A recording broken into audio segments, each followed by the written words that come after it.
We spent some time in the New Testament. We're now going to flip back into the delicious part of the Old Testament. And we are going to be spending the next few weeks together, actually all the way through the summer. With summer breaks and such, it'll take us all the way into September. So I hope you're ready for this. But I'm excited about it, and I'm quite happy to be looking through the book of Esther. Sometimes people ask me why we're looking at a particular book or in a particular way. I don't really have an answer for you. I do pray through what the next thing will be, and this is what has settled on my heart, and we'll just see what God has to say through this book to us. Many of you are familiar with Esther, of course. It is such a classic story. It is a tremendous story, and if you don't know the book, just sit down and read it, because it is a really quite an interesting, I want to use the word tale. That sounds like, of course, it's just another story, but in fact, we recognize this as the inspired word of God. This morning, we'll just look at the first 9 verses, and under the heading, the stage is set. There is going to be something that transpires. You know the book, and I'm sure you know the story, but the beginning, the way that the first 9 verses are packed in there is really just the author's way of saying this is going to be good.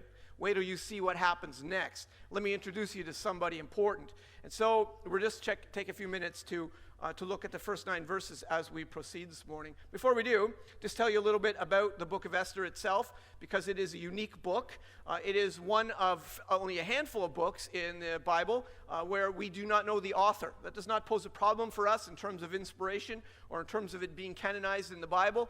But simply put, we're not sure who wrote it, and sometimes that perspective helps us a little bit as we read bits and parts of it that don't always make sense. So it's kind of curious who it is. Some people think it's been Mordecai. We don't know that. We know it wasn't Esther. We would think, we might think it would be Nehemiah or perhaps even Ezra. They're of the same era. We just don't know. And it's not really important, but just a point of interest as we read through it. You'll hear me mention the author this, the author that. That's because we're not sure who it is. So just a point of reference for that. It is one of 2 books, piece of trivia for you in case you're playing Trivial Pursuit and you need this one. It's one of 2 books that are named, the only 2 books in the Bible that are named after women are Esther and Ruth. Well done, boys and girls. You passed. Ruth, in fact, and both of them are about, central figures are about women.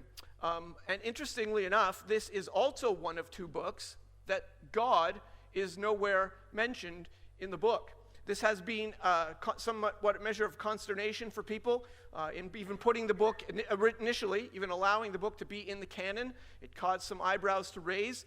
The other book in the Bible that does not mention God's name is, this is a hard one, Song of Solomon. Somebody said that. Well done. Pat yourself on the head.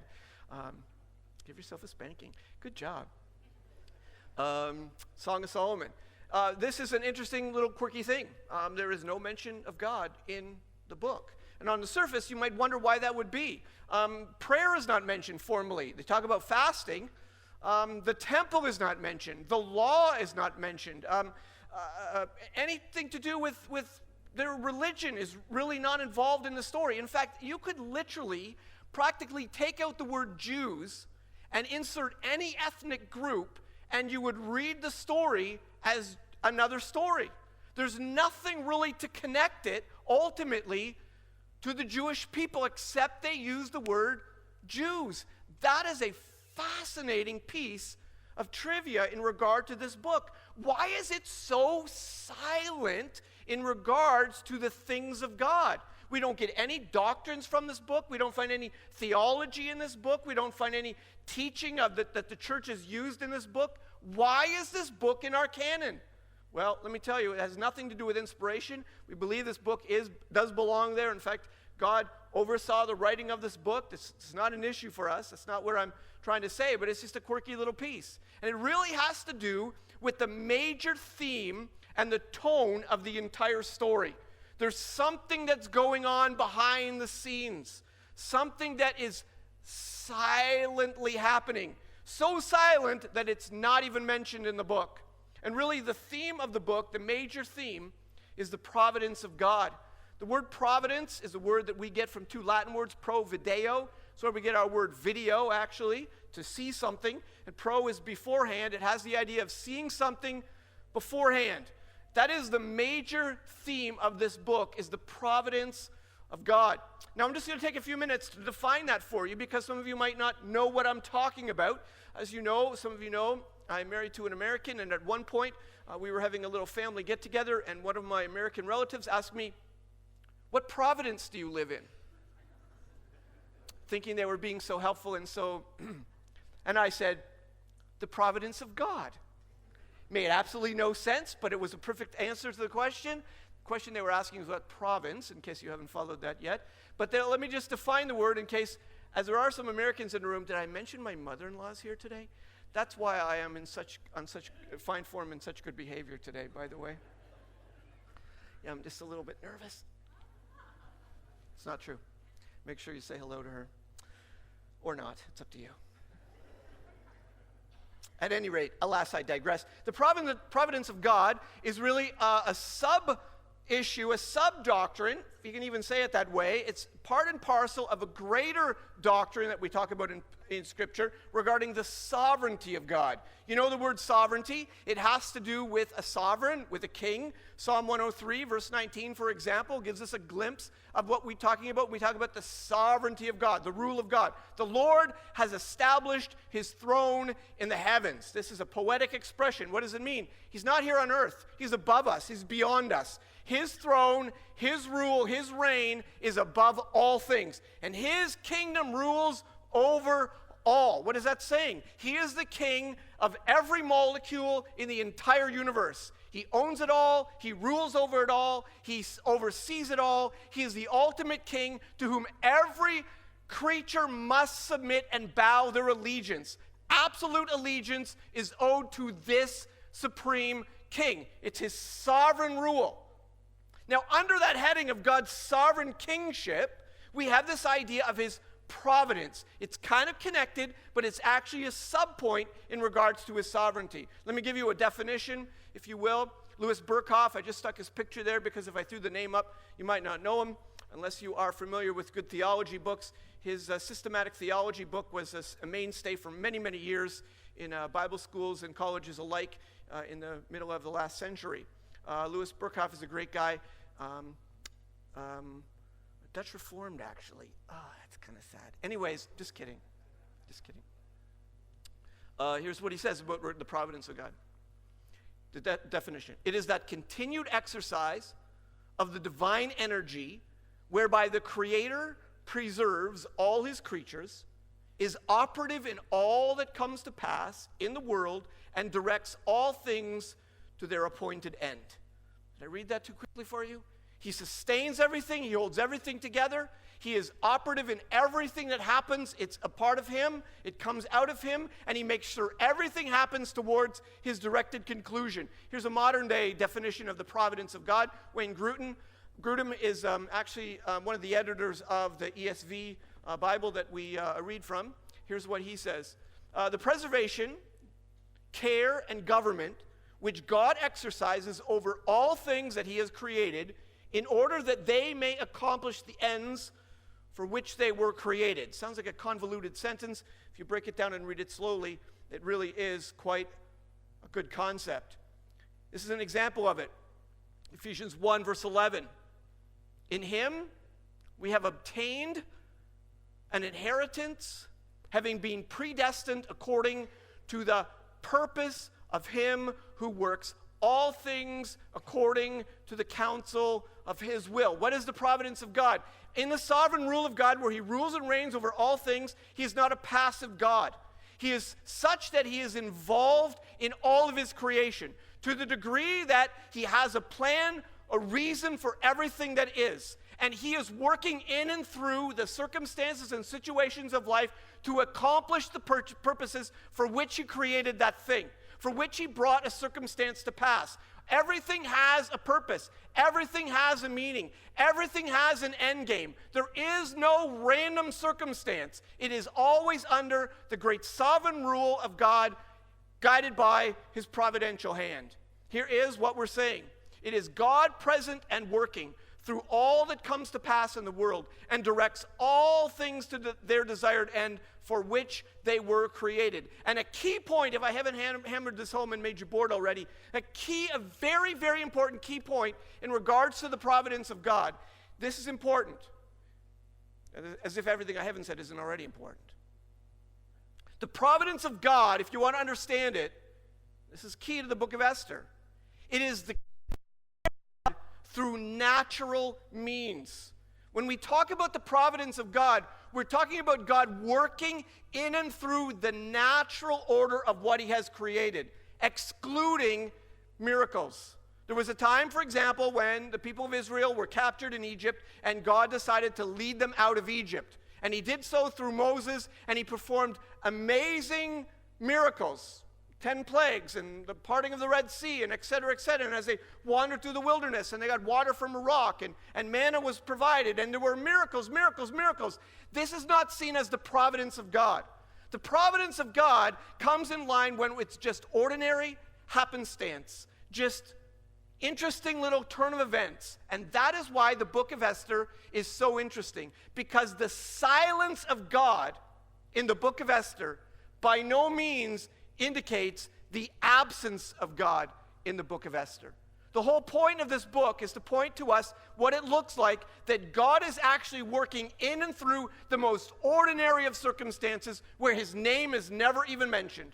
Some of you live your lives exactly the same way. You will get up day in, day out. You'll have your workplace and whatever, and God's name is never mentioned. You might even live with somebody who God's name is never mentioned. If it wasn't for you taking the initiative to spend some time in quiet time and whatever it is before the Lord, you might spend your life never hearing God's name involved in your circumstance, your job, your situation, whatever it is. You live the same way the book of Esther is to some of you.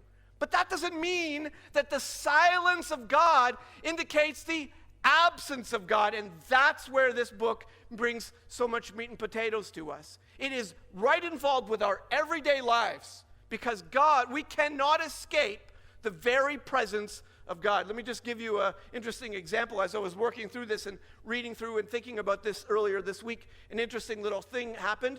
Somebody came walking down the hallway towards my office, and I glanced up and I couldn't believe who it was. Of all people, it was Faith. Some of you know that our church is involved with an orphanage, a group of orphans that are down in Zambia through this woman, Faith. And we support her by sewing clothes and different things that we do, and those get sent off down, to Zambia through her. And of all days, of all situations, she came walking down my hallway just to say hello. I couldn't believe it. Look who it is. It's Faith, all the way from Zambia in Canada. I didn't know you were coming. So she comes in, we start chitty-chatting, and do you know that I couldn't put this even together myself? Do you know the day that she came? It was, I think, Tuesday or when? Tuesday? I forget. Was it Tuesday? Why do you know that? Because you were here too. And who are you?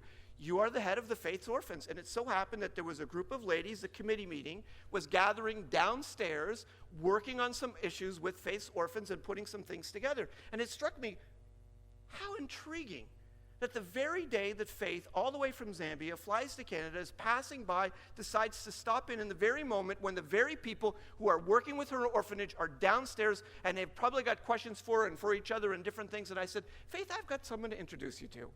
And I went downstairs and I just thought, is this not, in the simplest way, the providence of God? I mean, it's just a very small thing. It's just ordinary thing. We're just carrying on our lives. These ladies had their business of deciding what time they were going to meet, and they gathered and they were doing their thing, and Faith happened to be passing by with the missionary lady who was driving her at the same time that they were here, and you say, oh yeah, well, it's a coincidence, oh, that's interesting. No, you're missing it. You have been so inundated by the world's thinking that you don't think like a Christian, like a worldview of a person who understands this book. There are no coincidences. For whatever reason, for whatever purpose, for whatever in the moment, God designed that these two things would come together and intersect in that moment. Why? I don't know. You may never know. But this is the providence of God. He works through ordinary circumstance. Your decision, your choices, your free will is never bent. He doesn't decide for you. You could even do something wrong.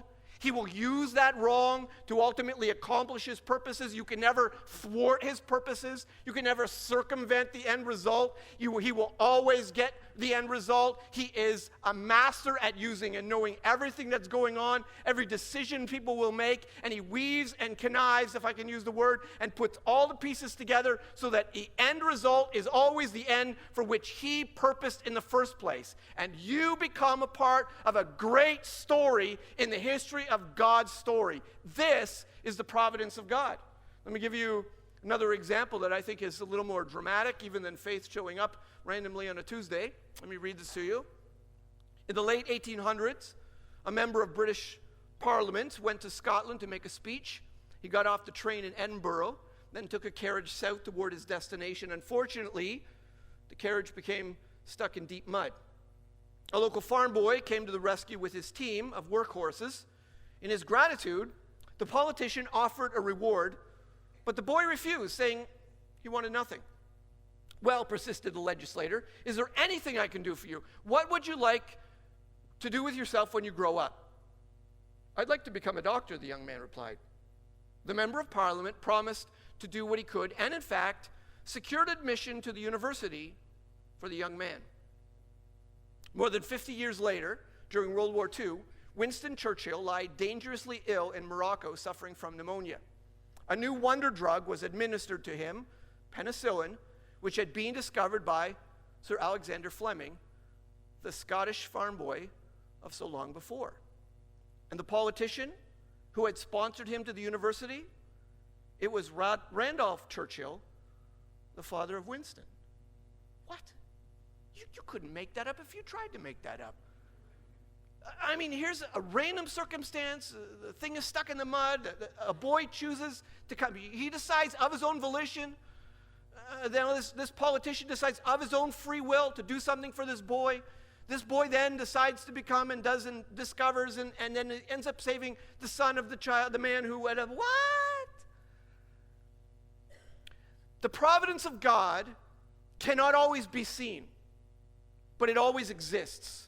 And it exists because of the very nature of God. I'm just going to get a little bit heavier for some of your minds, and some of you are going to get glassy-eyed and pop the back of your head straight off when I say this. So just try to stay with me. Here's what the Bible tells us. Colossians 1:17. And he, that is Christ, he is before all things. That is, not only does he exist before everything, he is in front of everything.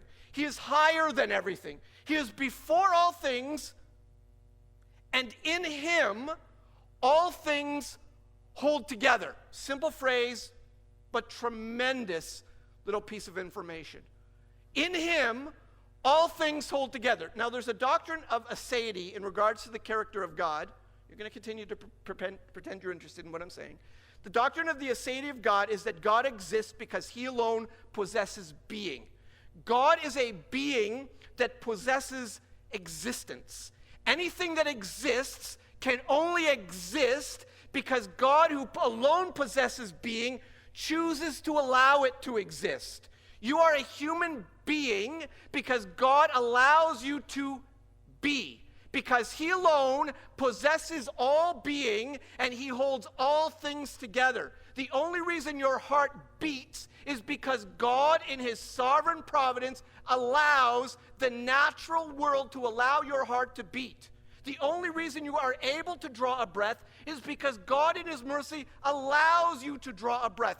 You cannot escape the very presence of God. There is no place, there can be no place where God cannot be. You are born, live, breathe, and die in the very essence, presence of God, because you are a being, and the only reason you exist is because God, the eternal existing being, has allowed you to exist. His very providence is an integral part of all of this, because now in your existence, he is now working in and through. He's sustaining everything, holding everything together, allowing all things to happen, and in the midst of all of that, he is pulling all the strings behind your ordinary day. He's keeping everything happening, and all things are happening according to his will, according to his plan, according to his desire. We are born into a culture that tells us that everything in nature happens as an automatic mechanism to some law that's blind and random. And we get caught up in the same idea, the same kind of thinking. We look at the weather and we think, oh, look what's happening, this, that, oh, we can't help it, that can. Do you think God isn't in control? Every single thing that happens by virtue of who God is related to his character. Because he is the character, the God that possesses all existence, everything that exists comes from him, and he sustains and holds it all. This is the providence of God, that he holds it all and he uses it for his ends, for his own glory. I just have to say that again. Your life is not for you and your happy ending, whatever that might be. I'm not wishing you a miserable life. I hope we all live a happy life. But your life is not about you. Your life exists for the very glory of God. And whatever is happening, whatever circumstance, whatever situation, it's all playing out for His purposes. It's the only way it can be. Because this is our sovereign God who, through His providence, rules and overrules all that takes place. When we come to the book of Esther and you don't see the name of God, you have to see the providence of God. Let me give you a quote from a sermon by Charles Spurgeon while he was working through the book of Esther. If you don't know Charles Spurgeon, give yourself a shake. One of the greatest preachers in the 1800s in England. Anyways, not to criticize you, but shame on you if you don't know him. Anyways, here we go. Although the name of God does not occur in the book of Esther, the Lord Himself is there most conspicuously in every incident which it relates. I have seen portraits bearing the names of persons for whom they were intended, and they certainly needed them. You ever see a kid's drawing? You know, who's that? You have to ask the child, oh, what's this a picture of? And then you have to write down, this is my mom, this is my dad. Why? Because if you didn't ask the child, you would look at the picture and you would think, well, this is a mop standing with a lollipop. Like, I have no idea what I'm looking at. You need the names on the bottom, okay? That's what he's saying. I've seen pictures where without the words, without the name, you have no idea. But we've all seen others which required no name, because they were such striking likenesses that upon the moment you looked upon them, you knew them. In the book of Esther, as much as in any other part of the Word of God, and I had almost committed myself to saying more than anywhere else, the hand of providence is manifestly to be seen. God's name is not in this book, but God's hand is all the way through it. And you can't read this book without standing in awe that this could happen. Of course it could happen. Do you know how close the Jews came to being utterly extinguished from the face of the earth? From a few decisions, from a few players, from a few people, and it hinged on a few moments, and this didn't happen? How could that not happen? Have you read the book? It has to be that there's something silent taking place. This is the takeaway when we read our book of Esther, that God is sovereignly overruling all things. Having said that, we got to spend some time in the book. If I haven't lost your attention now, we're going to pretend we're enjoying this. I'm going to work through very quickly, just take you through the first 9 verses of the book, because that is what we're trying to do this morning. All of that was preliminary. Aren't you glad I'm not a long-winded speaker? Esther 1, verses 1 and 2. Now, in the days, I got to stop right there. This is an interesting little phrase. In Hebrew, we've just translated English in the days. This is just kind of a piece of trivia for you, but it's kind of cool. It's a Hebrew idiom. It kind of is our English equivalent. If we were to grab one out of our language, we would say, once upon a time. So whenever you would begin with this Hebrew phrase, we've translated in the days, and in verse 2, now in those days, again, the King James always used, now it came to pass in those days. It's trying to capture something of the essence of it. You know you're in for a story.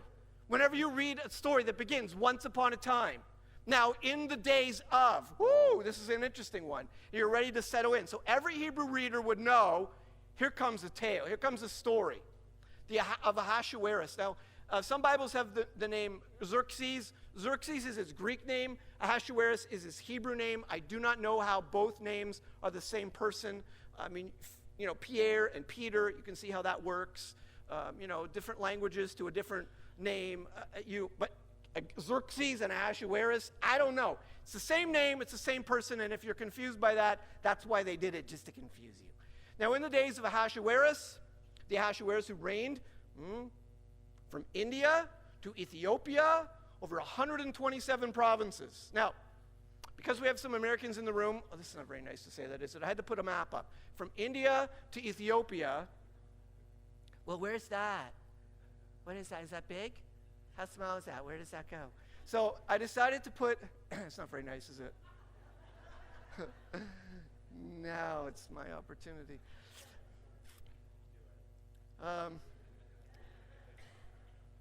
Back down. Okay.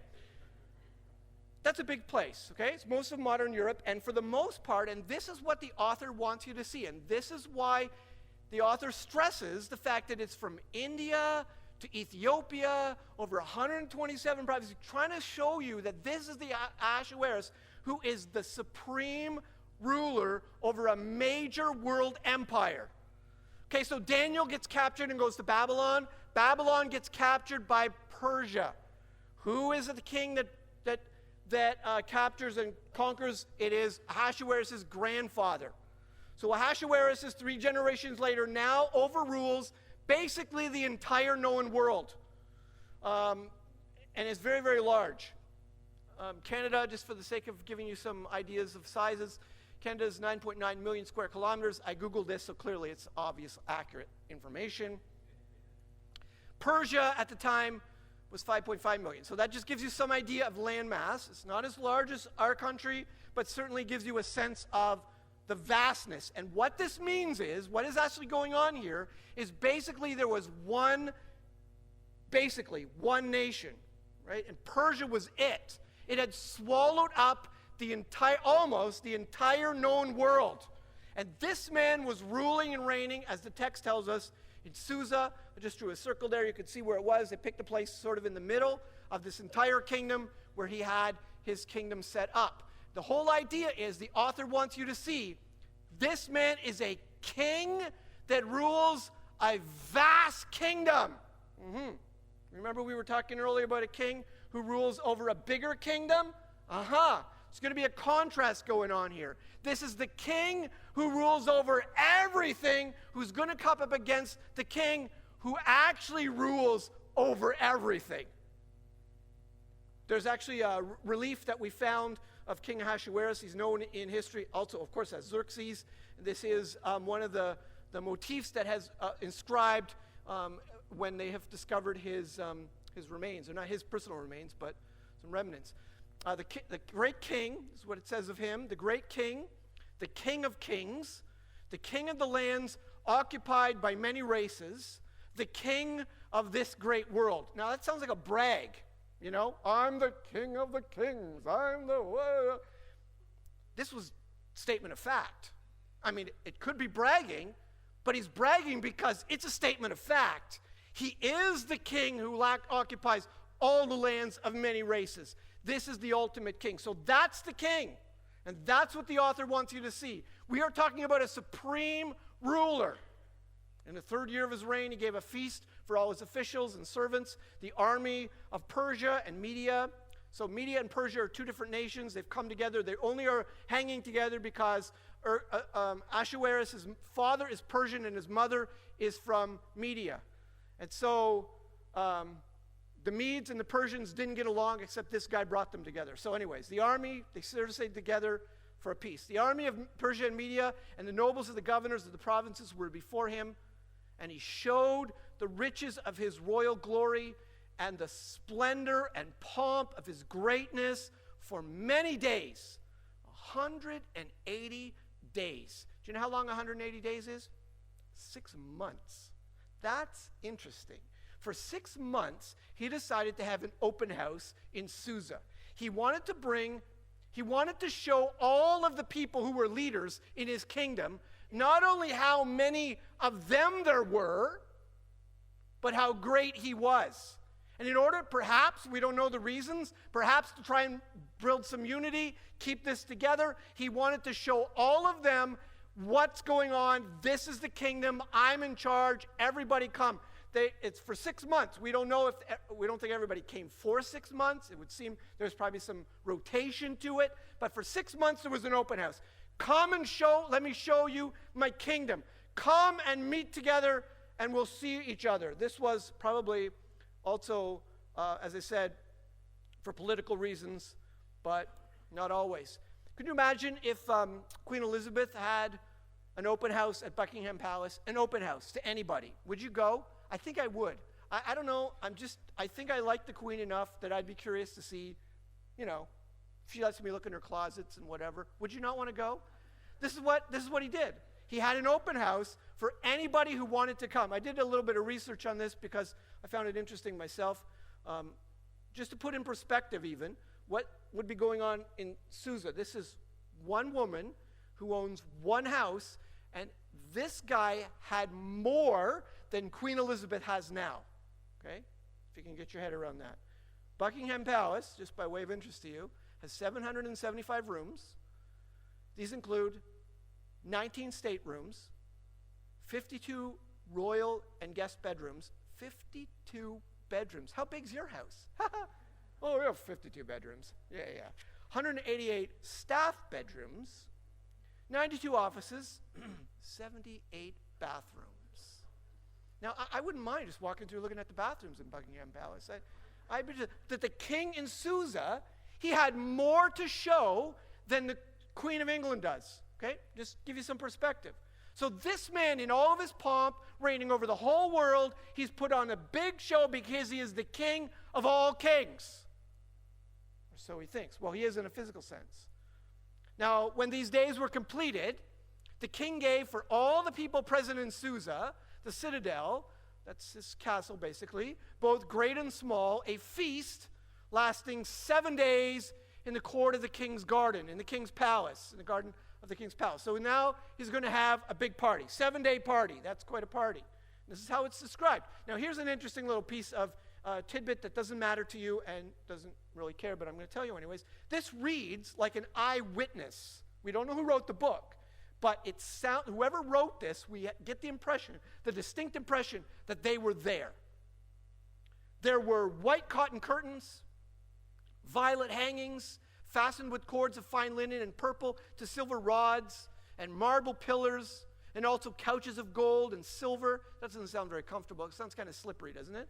Couch of gold. I don't think there weren't cushions on it. It's just that, your furniture is made of wood and covered in material. These were gold. I mean, do you have gold furniture in your house? Yeah, he did. Okay, so it's a little up to you a little bit there. And that's the idea. And the whole reason for this over-the-top explanation of it had this and it had this. The author's trying to get you to see this. This is the Ahasuerus who rules over everything. His opulence is unbelievable and unprecedented. Listen to this. On a mosaic of pavement, what was the ground like? The street like? The pathways, the hallways in his citadel. The pavement of porphyry. This is an igneous rock that when it's cut, it sparkles and glitters. There's quartz in it. Marble, mother of pearl, and precious stones. That's what the pavement was made out of. So the author's trying to get you to drop your chin.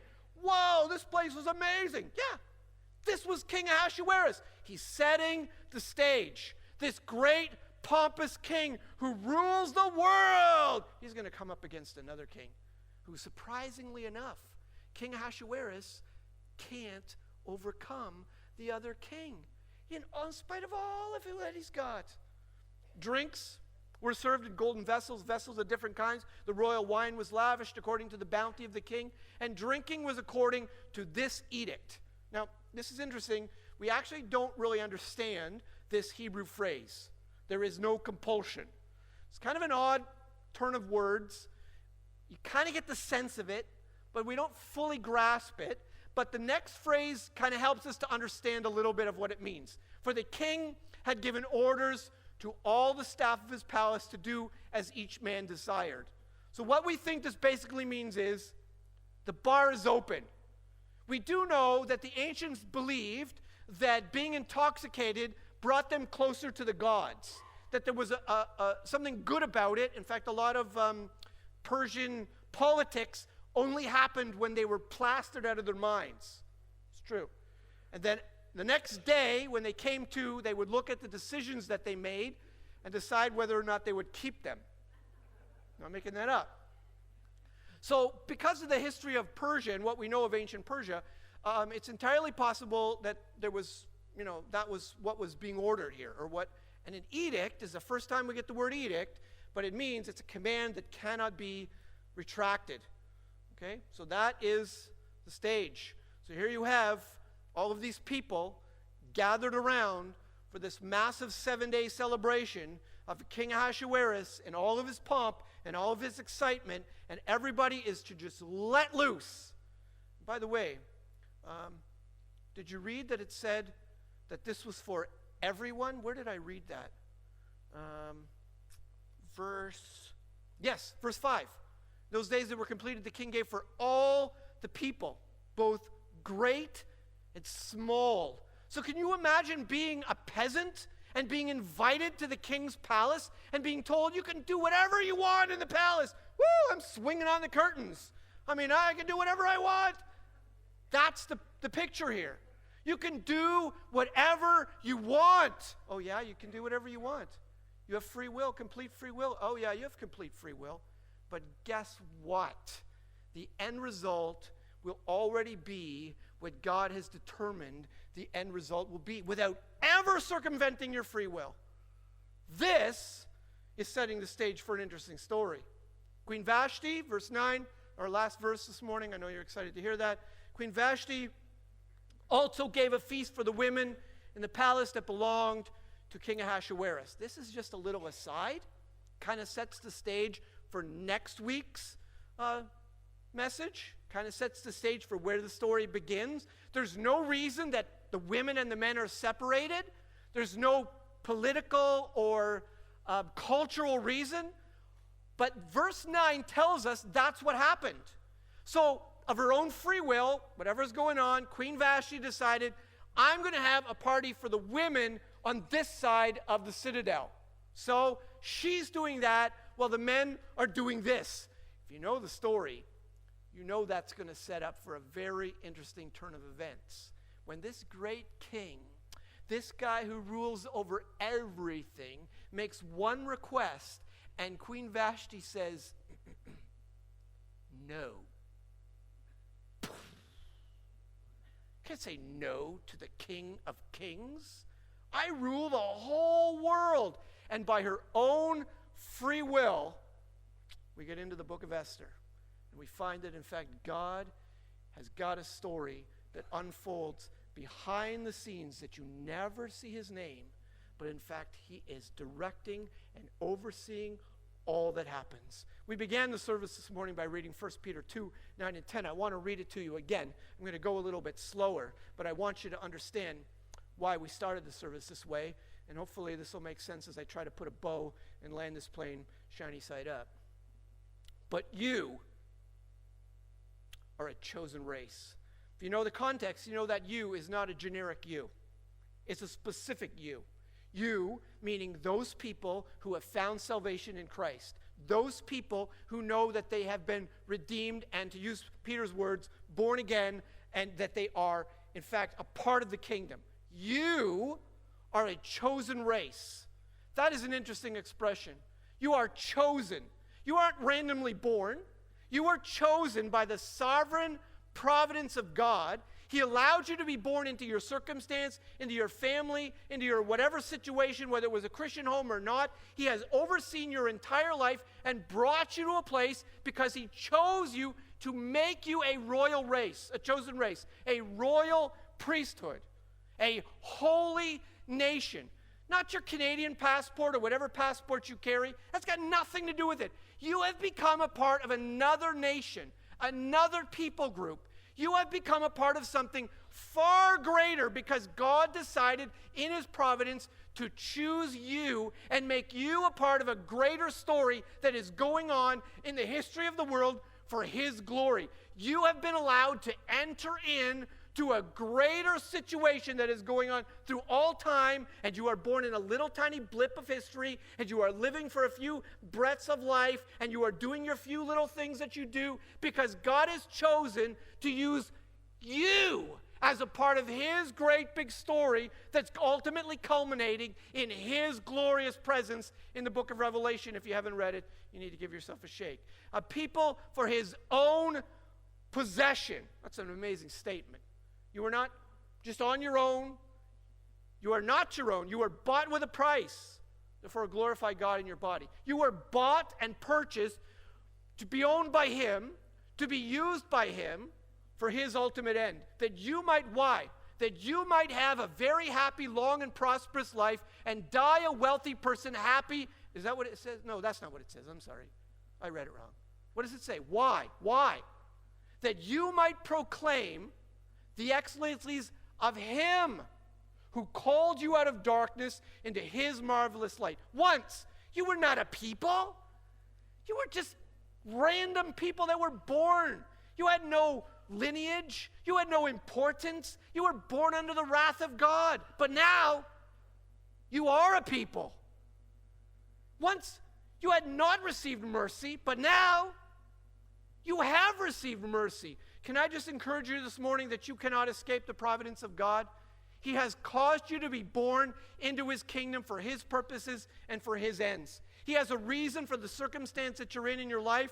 I don't know what that is. I don't know what's going on. I don't know what hardship you're facing. I don't know what's happening, but I'm telling you, it is all a part of God's ultimate design for his glory.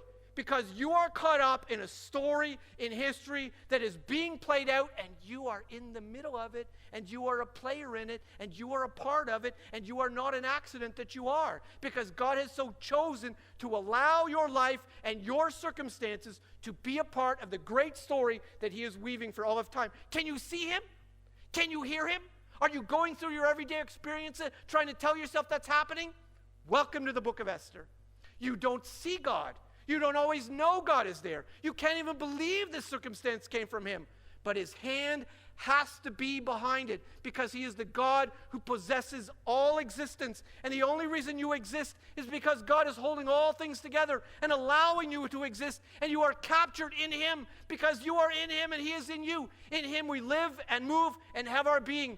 This is the providence of God, and you are caught up in a greater tale than you would ever know. Surrender to the Christ who gives you ultimate purpose, who brings you into his kingdom for ultimate reason. Surrender your life to the one who makes your life make sense. He brings you into his story, and he weaves his glory through your life. And to that end, we will be looking at the book of Esther.